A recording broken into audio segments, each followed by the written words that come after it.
Welcome to Titan HST's Business Continuity Today, hosted by Todd DeVoe, where planning meets reality. Good morning, good afternoon, good evening, depending on what part of the world that you are in today. And I'm excited to be here. You know, we got the holiday season coming up, and it's always a great time of year. And this weekend is the Army-Navy football game. So go Navy, beat Army. That's all I have to say on that. So business continuity, what is it? It's always a good question. And, you know, when we start taking a deeper dive into what business continuity or even like how long it's been around, realistically, it's been around since business has been around. During the Roman times, if you will, they had to ship stuff from one part of the empire to the other, and there was somebody in there trying to figure out how to keep this shipment moving, keep business going, even when wars were going on and all this other kind of stuff. Industrial Revolution, we had issues that business continuity professionals, even though they weren't called that maybe during then, kind of had to deal with. And then during the time of shipping in general, we had to worry about what happens if our lumber ends up at the bottom of the ocean, and what does that mean for the company and whatnot. So the idea of business continuity and the actual practical application of business continuity has been around for centuries. Well, for as long as people have been doing business. And so the question is, what is the future of business continuity? And I would say it's bright. When we look at this, and this world is not getting easier. Matter of fact, it's getting more turbulent. Just the other day in North Carolina, there was a substation gun attack that comes during infrastructure threats. And the two power substations serving Monroe County, North Carolina, were attacked with gunfire, leaving tens of thousands of residents without power, prompting the sheriff's office to declare a state of emergency and a curfew.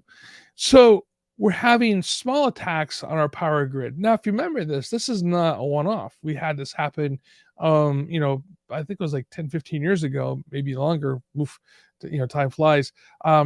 In Central California, or was it Northern California, where there was an attack on a substation. And because of that, the Edison Company and PG&E here in California actually had guards at all their substations to deal with that potential threat. Right now, obviously we see this happen again, so maybe there might be an upswing in the guards again at the substations, but they're vulnerable places. And so we have to think, excuse me, we have to think as business continuity professionals of all different threats that could potentially be happening to our organizations. So when we take a look at what can we use to help with our job as business continuity and emergency management professionals in the private sector, and I think of technology when that comes along. I get a report on my phone every time anything happens in the world, whether it's natural disasters or terrorist attacks. The company that we use that basically scrubs I'm not exactly sure how they get their information, to be honest with you. I think they scrub the internet, because sometimes I'm getting news reports prior to them even making hitting the news. So looking at technology like that's allowing you to lean forward, find the information, and be able to share the information with decision makers in your organization. That's what you have to do as business continuity experts. So it's not just the idea of what do we do when the crisis occurs and how do we keep business rolling. It's how do we plan for that and the threats that face our organization, whether they're external threats or internal threats, right? Whether it's a power outage that makes your production go down for a period of time, whether it's created because of a windstorm that knocks power lines down, or is it a terrorist attack on a substation that's happened in North Carolina? So those are the things that you have to be thinking about. And so when I say what is the future of business continuity, and ask that question, I should say, is like what we're really looking at is, is this a profession that is growing or shrinking? Right. And I realistically would say that this is a profession that is growing.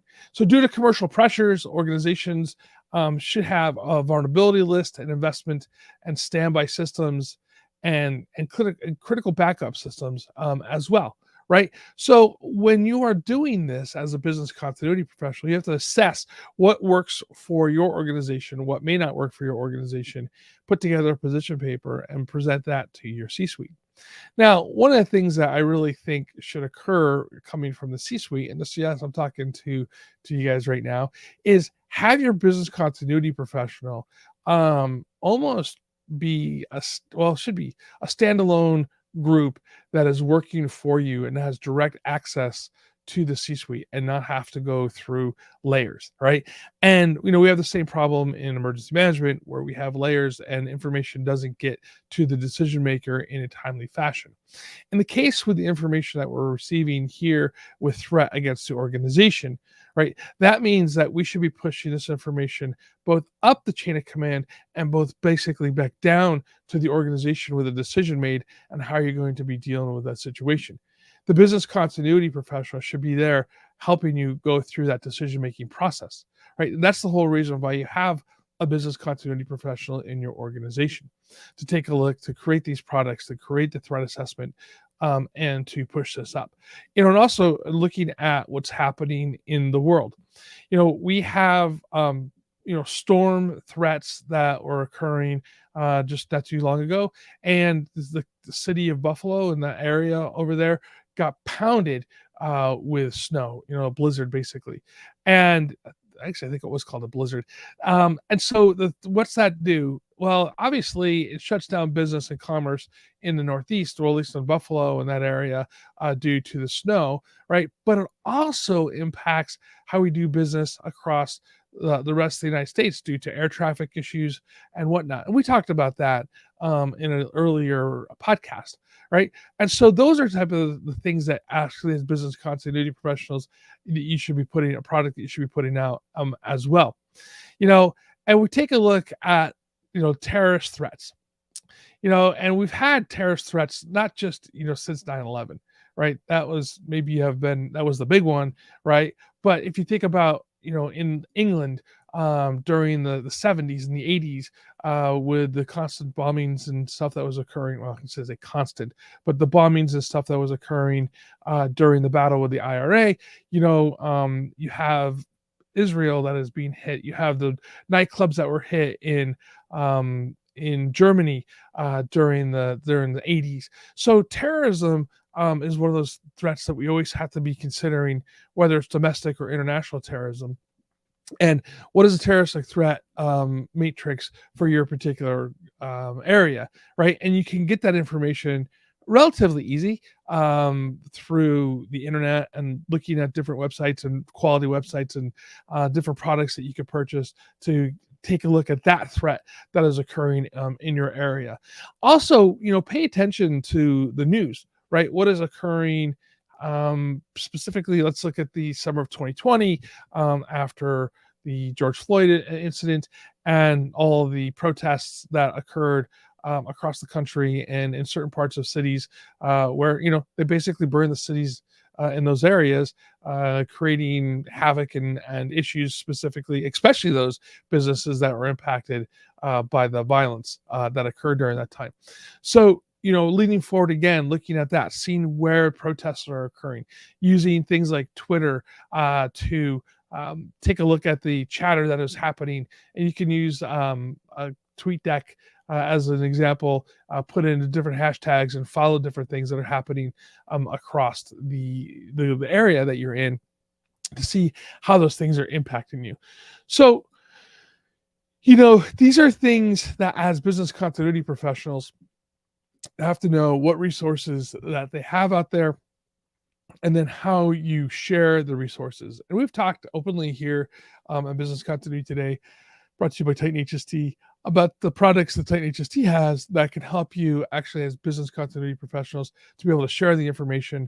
And we'd love to talk more about that too. So if you'd like to find out more, you can always go to titanhst.com to find out more about the products that we have that can help out with this.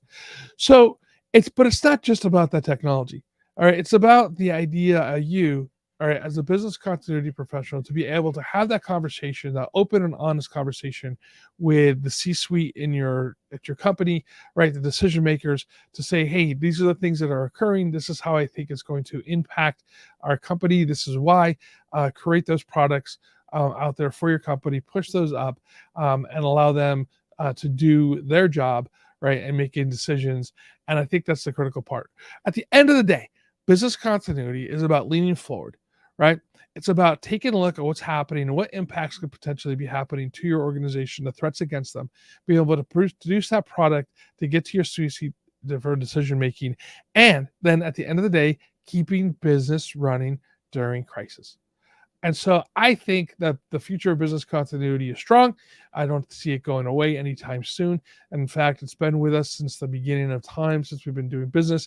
And as the merchants were looking at their ships and hoping for them to make it across the perilous seas, that they wouldn't end up at the bottom of the ocean, then you would see how business continuity was working then. I find that very interesting in the history that's there. Hey, everybody, I want to wish you all a wonderful rest of your week. Again, looking at the future of Navy football. Go Navy, beat Army, because, I think that we will see victory for the Navy. Until next time, everybody, please stay safe, stay hydrated.